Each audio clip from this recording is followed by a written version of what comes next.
মিটিংয়ে বেশ কয়েকটা শকিং ঘটনা ঘটেছে। আমিনুল ইসলাম বুলবুল এমন মন্তব্য ব্যক্ত করেছেন, এই হারটা কিন্তু আসলে হার না, এই হারটা নিজের অস্তিত্বের জন্য মাথা উঁচু করে জয়ের শামিল। কারণ ডিপ্লোম্যাটিক ব্যর্থতা আমাদের থাকতে পারে, কূটনৈতিক কলাকৌশলে আমাদের ব্যর্থতা থাকতে পারে, কিন্তু যেই ফিলোসফি নিয়ে আমরা আর্গুমেন্ট করতে গিয়েছিলাম সেটা 100% রাইট। এটা আমি এখন বলবো, 100 বার বলবো, 1000 বার বলবো। বাংলাদেশের ডিপ্লোম্যাটিক ব্যর্থতা আসলে কোথায় ছিল সেই প্রসঙ্গটা যখন টানা হয়েছে প্রেস কনফারেন্সে, খুব সম্ভবত প্রথম আলোর বাপ্পি এই প্রশ্নটা করেছিলেন যে বাংলাদেশ ক্রিকেট বোর্ডকে আসলে আইসিসিকে ঠিকঠাক মতো বোঝাতে পেরেছে কেন আমরা ইন্ডিয়াতে খেলতে যেতে রাজি না। পরবর্তী সময় নাবিল কায়সার টি স্পোর্টসের তিনিও কিন্তু এই প্রশ্নটা করেছেন যে কারণ আইসিসি যে অফিসিয়াল প্রেস রিলিজটা দিয়েছে সেখানে কিন্তু কথা লেখা হচ্ছে single isolated unrelated development concerning one of its players involvement in a domestic league. তার মানে একটা একক ঘটনার উপর প্রেক্ষিতে বাংলাদেশ আর্গুমেন্ট করতে গেছে এবং সেটা হচ্ছে মোস্তাফিজুর রহমানের আইপিএলে না থাকার প্রসঙ্গটা। এই জায়গাটায় যে বিষয়টা সবচেয়ে বেশি মিসিং এবং বাংলাদেশের কূটনৈতিক ব্যর্থতা ধরে নেওয়া যায়, মোস্তাফিজের ঘটনা তো আসলে শুরু, কিন্তু এর পরবর্তী পর্যায়ে আমরা যখন আইসিসির কাছ থেকে একটা অ্যাসেসমেন্ট লেটার পেলাম আইসিসির নিরাপত্তা উপদেষ্টার কাছ থেকে, সেইখানে কিন্তু বাংলাদেশের দর্শক সমর্থকদের নিরাপত্তার কথা লেখা ছিল।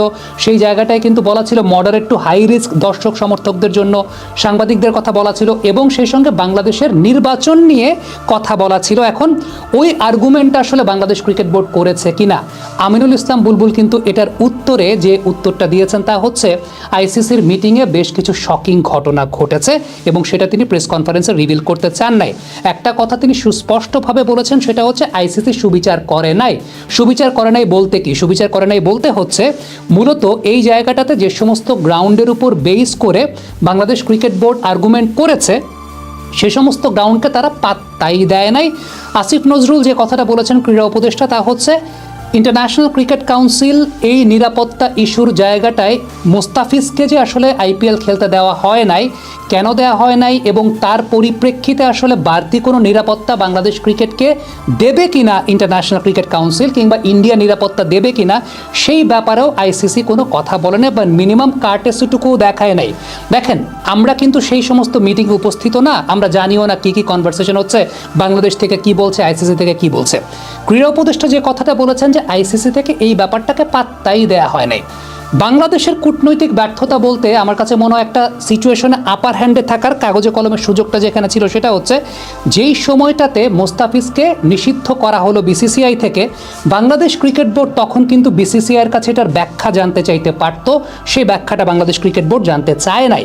ব্যাখ্যাটা জানতে চাওয়ার পর বিসিসিআই তো কিছু একটা বলতো তো নিরাপত্তার জন্য, সেটাকে নিয়ে আমরা আইসিসিতে যেতে পারতাম যে ইন্ডিয়াতে এই মুহূর্তে বিসিসিআই বলছে বাংলাদেশের কোনো ক্রিকেটারের জন্য নিরাপদ না। এই যে এন্টায়ার ইকোসিস্টেমটা বাংলাদেশ মেনটেন করেছে কিনা সেই ব্যাপারটা নিয়ে আমার প্রশ্ন আছে, যে বাংলাদেশের ডিপ্লোম্যাটিক ব্যর্থতা। কিন্তু এই যে ইন্ডিয়াতে খেলতে যেতে চায় না, যারা বিভিন্নভাবে ব্র্যান্ডিং করতে চাচ্ছেন যে ইন্ডিয়াতে খেলতে যাওয়া উচিত, আদারওয়াইজ ওয়ার্ল্ড কাপ মিস হয়ে যাবে, ওয়ার্ল্ড কাপ মিস হলে বাংলাদেশের ক্রিকেট ধ্বংস হয়ে যাবে, সব কথাই ঠিক আছে। ওয়ার্ল্ড কাপ মিস হলে ফিনান্সিয়ালি অনেক বড় লস, আমাদের অনফিল্ডের লস, সবচাইতে বেশি আমাদের অনফিল্ডের লস ফিনান্সিয়ালি। কিন্তু দিন শেষে যে বিষয়টি ইম্পর্টেন্ট সেটা হচ্ছে এই মুহূর্তে যে উদ্ভূত রাজনৈতিক পরিস্থিতিতে, সেই রাজনৈতিক পরিস্থিতিতে কতটুকু নিরাপত্তা আসলে আইসিসি আমাদের জন্য নিশ্চিত করতে পারছে, সেটার ব্যাপারে কি আইসিসি আমাদেরকে কোনো অ্যাসিওরেন্স দিয়েছে কিংবা ইন্ডিয়ান গভর্নমেন্ট থেকে কি কোনো অ্যাসিওরেন্স আমরা পেয়েছি? বাড়তি কোনো নিরাপত্তা কি দেবে এরকম কোনো কথা কি বলা হয়েছে? তাইলে সেটা যদি বলা না হয়, আর ওই যে রেড ফ্ল্যাগ যে জায়গাটা ছিল আইসিসির লেটারটাতে, সেখানে কিন্তু বলা ছিল মডারেট টু হাই রিস্ক বাংলাদেশের দর্শক সমর্থকদের জন্য যারা জার্সি পরে সেখানে খেলা দেখতে যাবেন, এর পরিপ্রেক্ষিতে কি আসলে বাড়তি কোনো কিছু বলা হয়েছে? সো বাড়তি কোনো কিছু যদি বলা না হয়ে থাকে তাহলে আপনি কিভাবে অ্যাসিওর্ড হলেন যে ওই দেশে খেলতে যাওয়াটা উচিত? দেখেন, আমি কোনো দেশের কোনো রাষ্ট্রের বিরুদ্ধে কথা বলছি না, আমি লজিক্যাল গ্রাউন্ড থেকে কথা বলছি, আমি লজিক্যাল গ্রাউন্ডে কথা বলি। আর যারা বলবেন, অনেকেই অশিক্ষিত মূর্খের মতো কথা বলার চেষ্টা করছেন যে বাংলাদেশ ক্রিকেট বোর্ড বা যে কোনো দেশের ক্রিকেট বোর্ড তো স্বায়ত্তশাসিত প্রতিষ্ঠান, সরকারের কোনো ইনভলভমেন্ট এই জায়গাটা থাকবে না, এটা একটা অশিক্ষিত মূর্খের মতো কথা। ধরেন, বাংলাদেশ ক্রিকেট বোর্ডের আওতায় আমরা যখন কোনো একটা দ্বিপাক্ষিক সিরিজ আয়োজন করি কিংবা আমরা যখন কোনো একটা টুর্নামেন্ট আয়োজন করি বিপিএলের মতো, এনএসআই ডিজিএফআই যদি আমাদের গোয়েন্দা সংস্থা যদি আমাদেরকে ক্লিয়ারেন্স না দেয়, হোম মিনিস্ট্রি যদি আমাদেরকে ক্লিয়ারেন্স না দেয়, আমাদের বাপের ক্ষমতা নাই সেই টুর্নামেন্ট অর্গানাইজ করা। আর এই জায়গাটায় তো আরেকটা দেশে গিয়ে খেলার ব্যাপার, আরেকটা দেশে গিয়ে খেলা ভাববেন, আরেকটা দেশে কোনো একটা রাষ্ট্রীয় দল কোনো একটা রাষ্ট্রীয় কাজে যে যাবে সেটার জন্য গোয়েন্দা সংস্থার ক্লিয়ারেন্স প্রয়োজন হয়। আমাদের গোয়েন্দা সংস্থাকে আমাদেরকে ক্লিয়ারেন্স দিচ্ছে কি দিচ্ছে না সেই ব্যাপারটা আগে পাবলিক করা উচিত। আমাদের গোয়েন্দা সংস্থা কি আমাদেরকে পারমিট করছে? অনেকে যে বলেন যে মানে সরকার কেন হস্তক্ষেপ করবে, সরকারই এই জায়গাটা হস্তক্ষেপ করবে, এটাই নিয়ম, প্রত্যেক দেশের নিয়ম। খুব সিম্পল একটা কথা বলি, খুব রিসেন্টলি আতিফ আসলামের একটা কনসার্ট বাংলাদেশে হওয়ার কথা ছিল মাঝখানে কোনো একটা সময়তে, হোম মিনিস্ট্রি পারমিশন দেয় নাই, হোম মিনিস্ট্রি পারমিশন দেয় নাই, যে কারণে আতিফ আসলামের ওই কনসার্টটা হয় নাই, ওপেন এয়ার কনসার্টটা। এআইবিতে পরবর্তী সময় একটা কনসার্ট হয়েছে, কিন্তু তার আগে আতিফ আসলামের একটা কনসার্ট হওয়ার কথা ছিল, সেটা হোম মিনিস্ট্রি পারমিশন দেয় নাই, দ্যাটস ওয়াই সেই কনসার্টটা হতে পারে নাই। সো যে কোনো জায়গায় আপনি যখন আমাদের দেশেও কোনো কিছু অ্যারেঞ্জ করবেন, অর্গানাইজ করবেন, গ্যাদারিং করবেন, সেটার জন্য হোম মিনিস্ট্রি এবং ল এনফোর্সমেন্ট এজেন্সির পারমিশন প্রয়োজন হয়। এবং আপনি যখন কোনো রাষ্ট্রীয় কাজে দেশের বাইরে যাবেন, একটা রাষ্ট্রীয় ট্যাগ নিয়ে যখন দেশের বাইরে যাবেন, সেটার জন্য আপনার হোম মিনিস্ট্রির ক্লিয়ারেন্সটা প্রয়োজন। এবং হোম মিনিস্ট্রি যদি ক্লিয়ারেন্স না দেয় তাইলে পর আপনি সেটা করতে পারবেন না। এখন ফ্যাক্টর জায়গাটা হচ্ছে এটার মধ্যে আপনি অনেক ধরনের পলিটিক্স খুঁজতে পারেন, এত পলিটিক্স তো বুঝি না, কিন্তু দিন শেষে প্রশ্নটা ওইখানে এসে যায়, বাংলাদেশের হোম মিনিস্ট্রিকে কনভিন্স করার মতো, হোম মিনিস্ট্রিকে কনভিন্স করার মতো বা বাংলাদেশের এনফোর্সমেন্ট এজেন্সিকে যে এই জায়গাটা নিরাপদ for the fans, for the journalist, for the cricketers, বাড়তি কোনো সতর্কতার জায়গা কি আসলে তারা মেনশন করেছে? আইসিসি বলেছে? আজকে তো প্রেস কনফারেন্সে যেটা বোঝা গেল যে তারা তো সেই কথাটা বলে নাই। তাইলে পরে কোন লজিকের বেসিসে, কোন গ্রাউন্ডের বেসিসে, হ্যাঁ যারা বলছেন যে ওয়ার্ল্ড কাপ না খেললে বাংলাদেশ ক্রিকেটের কমার্শিয়াল ক্ষতি, বাংলাদেশ ক্রিকেটের ভবিষ্যৎ এখন কবরস্থানে, অনেক কথা, সব কথা লজিক্যাল, কিন্তু দিন শেষে সব কিছুর তো একটা প্রোটোকল আছে। ওই প্রোটোকল যদি মেনটেন করা না হয়, ওই প্রোটোকল মেনটেন করা না হলে আসলে কোন গ্রাউন্ডের বেসিসে আমরা আসলে এই কথাটা বলছি যে আমাদের খেলতে যাওয়া উচিত? আমি আমাদের ডিপ্লোম্যাটিক ব্যর্থতা নিয়ে যখন কথা বলছিলাম, একটা এক্সাম্পল আমি আপনাদেরকে দিই, সেটা হচ্ছে বোর্ড প্রেসিডেন্ট একটা কথা বলেছেন যে বিশ্বকাপটা নাকি হাইব্রিড মডেলে হচ্ছে এবং সেই জায়গাটায় শ্রীলঙ্কা হাইব্রিড মডেলের একটা পার্ট। ইনফরমেশনটা রং আছে। আমি যতদূর জানি, দায়িত্ব নিয়ে বলছি, বিশ্বকাপটা প্রথমে শ্রীলঙ্কাতেই ছিল, দেন তারপরে দল বাড়ার কারণে ইন্ডিয়া শ্রীলঙ্কা মিলে সেটা কো-হোস্ট করছে। এটা হাইব্রিড মডেলের বিশ্বকাপ না।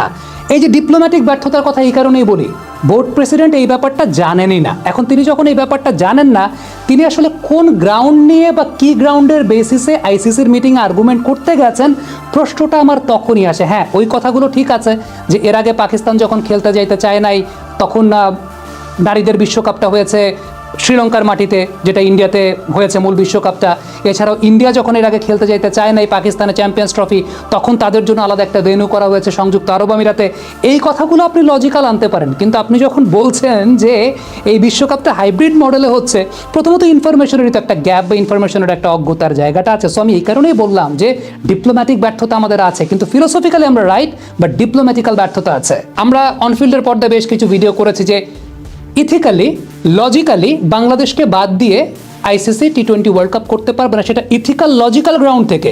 কিন্তু যে জায়গাটা এথিক্স আর লজিককে ব্রেক করা হয়েছে পেশি শক্তি ব্যবহার করে, বুলবুল ভাই তো বলে দিয়েছেন, সে মিটিংয়ে শকিং ঘটনা ঘটেছে। শকিং ঘটনা মানে কি? সেই জায়গাটা এথিক্স এবং লজিককে ব্রেক করা হয়েছে। এবং যে কোনো কর্পোরেট প্রতিষ্ঠানে যখন একটা বোর্ড মিটিংয়ে কোনো একটা সিদ্ধান্ত হয়, তারা সিন্ডিকেট করে যখন কোনো একটা সিদ্ধান্ত নেন, ওই জায়গাটা আলটিমেটলি এথিক্স আর লজিক খাটে না, এবং সেটা প্রত্যেকটা অর্গানাইজেশনের ব্যাপার, এবং সেটাই আলটিমেটলি বিষয়। পশ্চিমবঙ্গ থেকে যারা আমাদের ভিডিও দেখেন, একটা কথা বলি, ইদানিংকালে বেশ কিছু কমেন্ট পাই, সেটা হচ্ছে একদম অন্ধের মতো এসে গালিগালাজ করা হয়, এই করা হয়, সে করে। প্রথম কথা হচ্ছে, আমরা আপনাদেরকে দাওয়াত করি নাই ভাই আমাদের এখানে কমেন্ট করার জন্য।